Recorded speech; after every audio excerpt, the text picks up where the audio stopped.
সবসময় যে শুধু ডাক্তারি বা ইঞ্জিনিয়ারিং হতে হবে সেটা কিন্তু নয়, ইঞ্জিনিয়ারিংও কিন্তু অন্য কিছু করা যেতে পারে।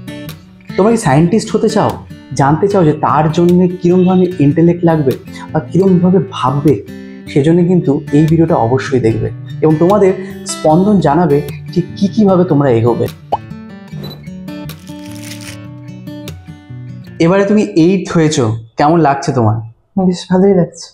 আচ্ছা, তো এই থ্রু আউট যখন তুমি প্রিপারেশন নিচ্ছিলে, এরকম কি কখনো মনে হয়েছিল যে তুমি 1 থেকে 10-এর মধ্যে আসবে? ভেবেছিলাম শেষের টেস্টের পরে ভেবেছিলাম যে 1 থেকে 10-এর মধ্যে হতে পারে, তো হয়েছে ভালোই লাগছে। আচ্ছা, তো টেস্টের পর বলতে কি টেস্ট বেশ ভালো হয়েছিল? হ্যাঁ, ওই এরকমই পেয়েছিলাম, 686 মতো পেয়েছিলাম টেস্ট। আচ্ছা, বেশ। তো এই যে প্রিপারেশন, তোমার যে প্রসেসটা যেখানে ছিল, সেটা এমনি তুমি কি ফলো করতে, মানে কিভাবে কি করতে, যদি আমাদের একটু জানাও। মানে ওই নির্দিষ্ট বাধা দেওয়া তো কিছু ছিল না, যেমন যতক্ষণ মনে হতো ততক্ষণ পড়তাম, ওরকম বাধা দেওয়ার কিছু নয়। ব্যাস আজ ওই শেষের দিকে টেস্টের পরে ওই বিভিন্ন কোশ্চেন ব্যাঙ্কগুলোকে প্র্যাকটিস করেছি, আর ব্যাস এইগুলি। আর রচনা, যেগুলো গুরুত্বপূর্ণ সেই রচনাগুলো পড়েছি বাংলার ক্ষেত্রে। আর ইংরেজির ক্ষেত্রে যেগুলো ইম্পর্টেন্ট আমাদের সমাজে প্যারাগ্রাফগুলো ছিল, তারপর স্টোরি যেগুলো, সেগুলো করেছি। আর ইতিহাস ভূগোলের গুরুত্বপূর্ণ প্রশ্ন, ছবি, বিভিন্ন ওগুলো প্র্যাকটিস করেছি ব্যাস। তো মূলত তুমি মানে এই যে পুরো প্রসেসটা বলছো, তো পুরোটাই কি তোমার সেলফ স্টাডি ছিল, নাকি সেখানে দাঁড়িয়ে কোথাও টিউশন বা বাকি সেভাবে কিছু কিছু? টিউশন স্যার, তারপরে স্কুলে যে স্যার তারাও তো বটে, এবং তার সঙ্গে নিজেও পড়েছি, সবটা মিলিয়ে মিশে। বেশ। তো দুটোর মধ্যে কোনটা বেশি তোমার কাছে মনে হয় বেশি ইম্পর্টেন্ট দিয়ে দিয়েছে তোমাকে? স্কুলের টিচাররা, টিউশনের টিচাররা, কারা বেশি হেল্প করেছে?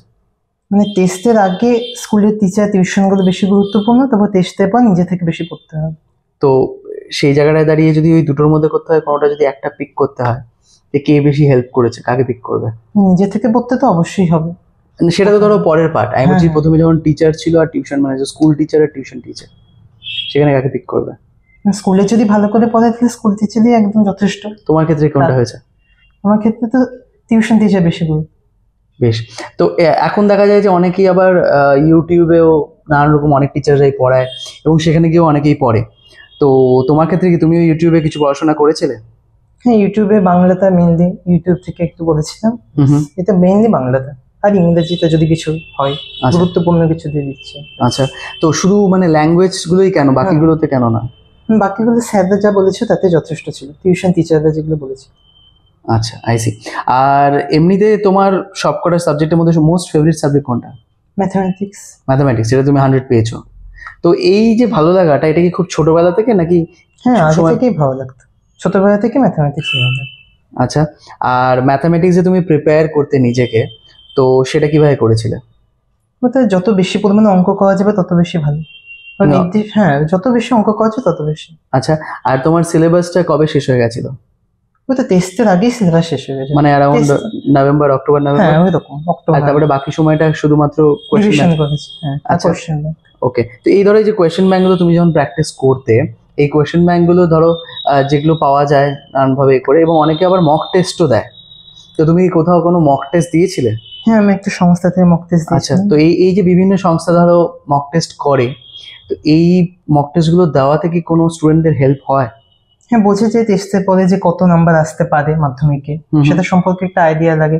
তবে যে যে জায়গাগুলো উইক পয়েন্ট, সেগুলোতে একটু কাজ করা যেতে পারে। সেটা তো টেস্ট থেকেই বোঝা যাচ্ছে। মক টেস্টে কিভাবে হেল্প করে? মানে টেস্টের পরে কিছুটা সময় পর মক টেস্ট গুলো হয়, তার সেই টুকুতে আর একটু পড়ে নেওয়া যেতে পারে, দিয়ে বোঝা যেতে পারে যে মানে একটা দ্বিতীয় চান্স পাওয়া যাচ্ছে, আবার তারপরে করে নেওয়া।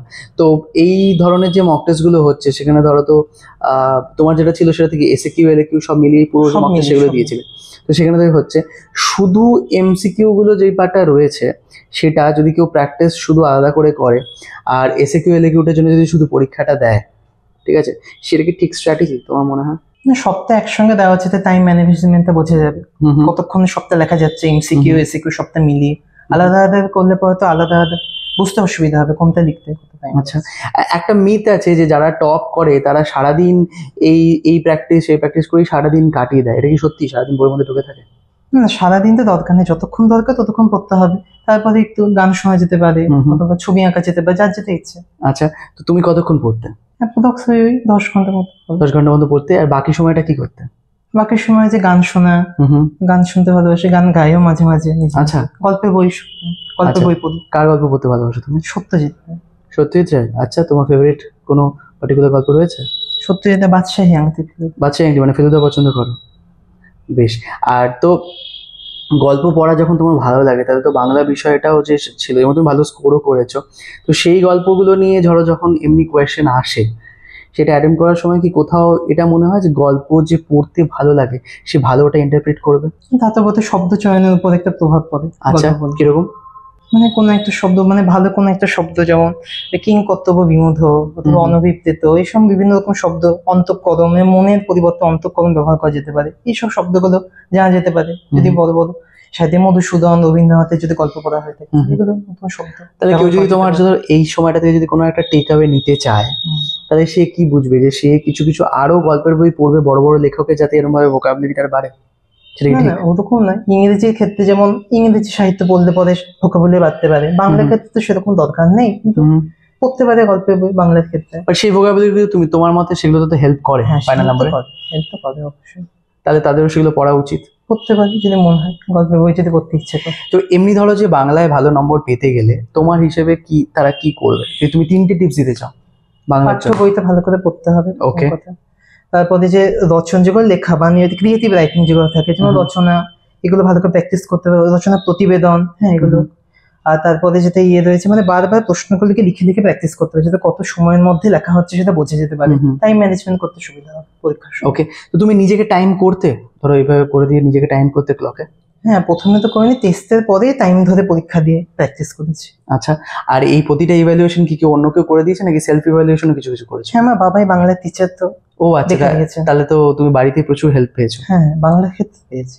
বাবা তো স্কুল টিচার এবং বাংলার তাকে পড়িয়েছে, তো বাংলা পড়ানোতে যদি কোনো অ্যাডভাইস দিতে হয় যারা সামনেবার পরীক্ষা দেবে অ্যাজ এ টিচার, যেগুলো ছেলেকেও পড়িয়েছেন, সেটা যদি একটু দিচ্ছেন শেয়ার করছেন।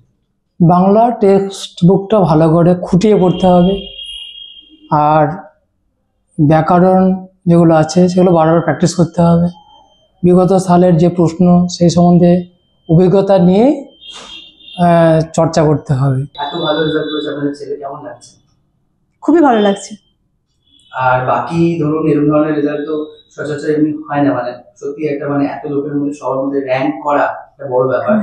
আত্মীয়রা, পাড়া প্রতিবেশীরা তারা কি বলছে? সবাই শুভেচ্ছা পাঠাচ্ছে, সবাই খুবই আনন্দিত, আর সবাই আশাও করেছিল যে ছেলে 1 থেকে 10-এর মধ্যে থাকবে। ছেলে 8ম হয়েছে, আমরা খুবই গর্বিত, এবং পাড়া প্রতিবেশী, আত্মীয় স্বজন সবাই খুবই গর্বিত। আচ্ছা, বেশ। আর ধরো যদি সায়েন্সের সাবজেক্টগুলো নিয়ে কথা বলি, স্পেসিফিক্যালি ধরো ফিজিক্যাল সায়েন্স, লাইফ সায়েন্স, ম্যাথসটা পড়ে আসছি, যেহেতু ম্যাথসটা তোমার ফেভারিট সাবজেক্ট বলেছো, ফিজিক্যাল সায়েন্স আর লাইফ সায়েন্স, অনেকেই ধরো সায়েন্স নিয়ে পড়তে চায় কারণ সায়েন্সটা একটা অনেকের কাছে একটা প্রিভিলেজের মতন মনে হয়, বা সায়েন্সটা ভালো, তাই তো? এরকম একটা ভাবনা রয়েছে। তো সেখান থেকে দাঁড়িয়ে তারা সায়েন্সটাকে একটু অন্যভাবে দেখে, কোথাও মনে হয় সায়েন্সে যদি খারাপ হয় তাহলে হয়তো ভালোদের ইয়েতে আসবো না। তো এই ভীতি বা সবকিছু কাটিয়ে সায়েন্সটাকে কিভাবে কাউকে দেখা উচিত মাধ্যমিকের জন্য, ফিজিক্যাল সায়েন্স আর লাইফ সায়েন্স মিলিয়ে? মানে মাধ্যমিকে তো ফিজিক্যাল সায়েন্স, লাইফ সায়েন্স কোনো থেকে প্রচন্ড ডিপে গিয়ে কোশ্চেন আসে না, মানে টেক্সট বুকে যেটুকু থাকে সেটুকুও যদি ভালো করে পড়া যায় তাহলেই হয়ে যাবে। ছবি প্র্যাকটিস করতে হবে লাইফ সায়েন্সের ক্ষেত্রে, আর ফিজিক্যাল সায়েন্সের ক্ষেত্রে ডায়াগ্রাম থাকে, বিভিন্ন অপটিক্স চ্যাপ্টার থেকে ডায়াগ্রাম আছে লাইট থেকে, তো ওই সমস্তকে ভালো করে প্র্যাকটিস করলেই হয়ে যাবে। ওকে। তুমি এরপরে কি নিয়ে পড়তে চাও? এরপরে তো ওই যে আইআইটি যেই জন্য প্রিপারেশন করতে চাই। আচ্ছা, মানে তুমি হলো ইঞ্জিনিয়ারিং এর দিকে যাবে? ইঞ্জিনিয়ারিং। এই ভাবনাটা করতে মানে ইঞ্জিনিয়ারিং কেন? আমি ইঞ্জিনিয়ারিং সায়েন্টিস্ট হতে চাই আসলে। আচ্ছা, তো এই স্পেসিফিক ভাবনাটা কিসের থেকে আসে? কেউ ইন্সপায়ার করেছে বা বাড়ি থেকে মোটিভেট করেছে? সায়েন্টিস্ট হতে ইচ্ছে করে, কিছু রিসার্চ করে, কিছু বের করার থেকে রিসার্চ করতে ইচ্ছে করে। আচ্ছা, তো কেউ এটাকে কেউ মোটিভেট বা ইন্সপায়ার করেছে নাকি এটা নিজে থেকেই মনে হচ্ছে না? নিজে থেকে, মানে নিজে থেকে। আচ্ছা, বেশ বেশ। থ্যাংক ইউ সো মাচ আমাদের সময় দেওয়ার জন্য, অ্যান্ড অল দ্য বেস্ট তোমার ফিউচারে যা নিয়ে করতে চাইছো তার জন্য।